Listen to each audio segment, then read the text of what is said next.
Hello and welcome to my channel. I hope you had a great day. The next interview is about John Wayne Gacy. Enjoy.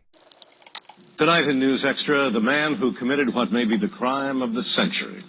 His name is John Wayne Gacy, convicted of killing 33 innocent people and destroying hundreds of lives. He's never talked to anyone about the case until tonight. His murder spree was first discovered on a cold December day when the first of his victims were found in the crawl space beneath his home. They were taken out one by one as the world watched. For 13 years, Gacy refused to talk. But tonight, he's breaking that silence, walking out from death row in Menard State Prison to speak one-on-one with Channel 2's Walter Jacobson. Walter is here now to tell us what Gacy had to say in an exclusive interview. Walter. Quite a bit. Well, I spent 2.5 hours with John Gacy listening to a whole new story about his case. He was rambling and often inconsistent, but always very cagey. 13 years ago, he told the police how he murdered his victims. Now he's telling me he never did.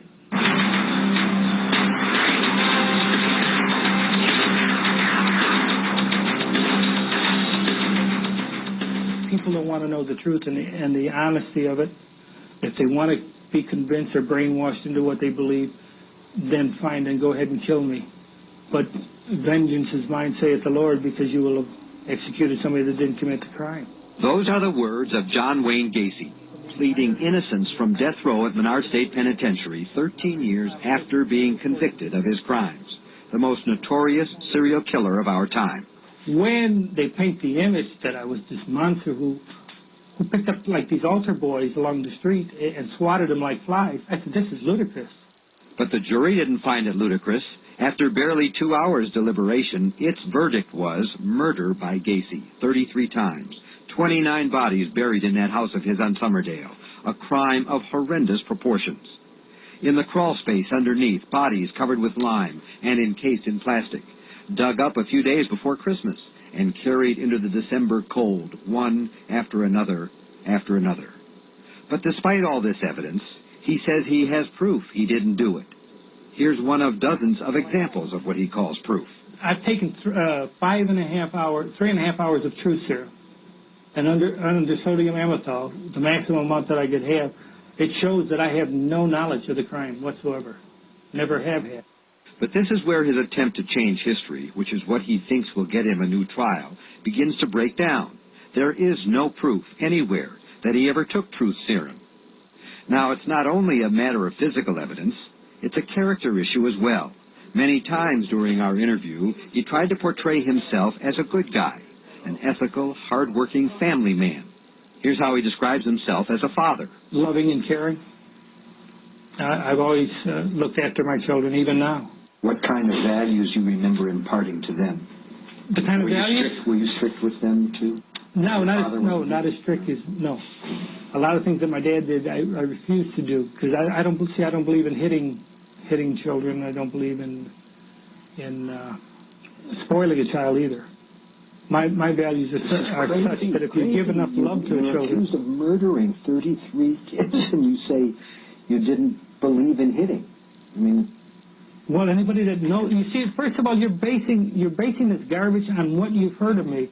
And what the jury said, and what the courts of appeal have said. And the prosecutor who put him in jail says Gacy is a ruthless and sadistic killing machine. He's responsible. He knew exactly what he was doing. He planned it in advance. He carried it out, and he enjoyed it. And he admitted it. In fact, boasted of it to the police. But now, 14 years later, he's denying it and talking to me about it. What does Prosecutor Kunkel think of that? He's a desperate man. He's going to die in 2 or 3 years. He's going to be executed when the law is finally carried out. And he'll clutch at any straw.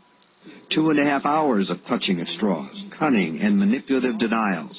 But if you listen carefully, you catch him slipping up.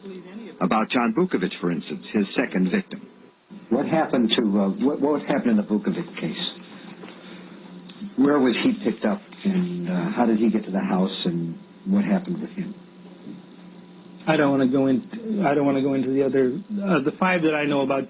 Just take it that I didn't. Bukovich is not one that I killed, so I don't know nothing about him. The little bit that I know about him is that he was an employee of my... See, when you look about this recall business, and I'm not a prosecutor, John, but you just I know you're said not. Wait a minute. is not one that you killed, which suggests that maybe, Oh. in fact, there were others that you did kill. No, no. Okay, I'm sorry if I led you to believe. No, strike it then. That is wrong. But it's too late to strike it. There are others he killed, children he lured into his home anyway who didn't get out alive. When he was arrested, he told the police what he did and how he did it, with a rope that he used as a tourniquet. Now he says he didn't do it, and shows me his rope trick to explain how the police misunderstood. That and more of what he's twisting into his pleas of innocence tomorrow. Linda, Bill? Fascinating, Walter. Look forward. Thank you for watching, and don't forget to subscribe to our channel and like the video. See you soon and stay safe.